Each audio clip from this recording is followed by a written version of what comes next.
बच्ची भूखी है, तुझे होश नहीं है, कहाँ गायब थी? तुमको जरा सा भी अंदाजा है कि आज आप दोनों की लापरवाही की वजह से गुड़िया आप कितने गलत हाथ में जाते जाते बची है। माफ कीजिएगा पूरन भाई, ये कोई छोटी मोटी बात नहीं है जिसे मैं दबा दूं। ये एक नन्ही सी बच्ची हमारी गुड़िया की जिंदगी का सवाल है। एक दिन आपने मुझसे कहा था ना कि मैं भला क्या जानूं कि बच्चों को पाला कैसे जाता है ना? तो माफ कीजिएगा, जैसे आज आप दोनों बच्ची को अकेला टोकरी में छोड़कर चले गए, बच्चे को तो वैसे बिल्कुल भी पता नहीं चलता। सीरियल पति ब्रह्मचारी में आया बड़ा ट्विस्ट, जहां मोनिका पूरब की लापरवाही से बच्चा हुआ था गायब और घर में मचा था हड़कंप। वही सूरज बच्चे को दूध कर घर में लाता है, जिसके बाद मोनिका पूरब पर फूटा ताई माँ गुस्सा। कहाँ गायब थी इतने से? कब से बुला रही हूँ मैं? अरे बच्ची भूखी है, तुझे होश नहीं है, कहाँ गायब थी?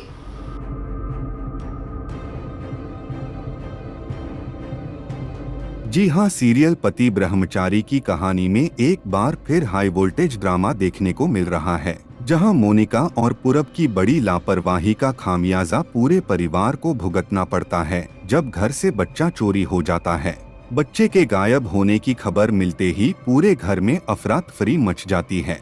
माफ कीजिएगा पूरन भाई, ये कोई छोटी मोटी बात नहीं है जिसे मैं दबा दूं।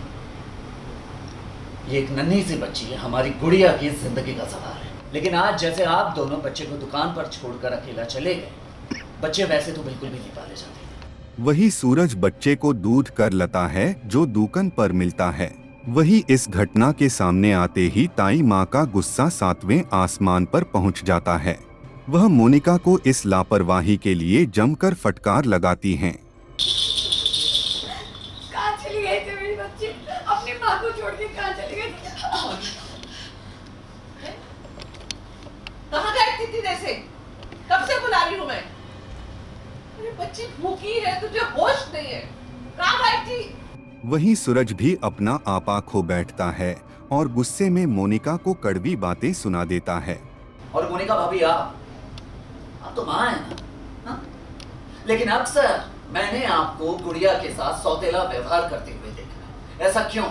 अक्सर मैंने देखा है ना तो आप कभी उसे गोद में उठाना चाहती है, ना उसे दूध पिलाना चाहती है, और तो और उसे ऐसे ही रोती बिलखती छोड़कर चली जाती है। ऐसे लगता है जैसे कि वो आपकी बेटी है ही नहीं।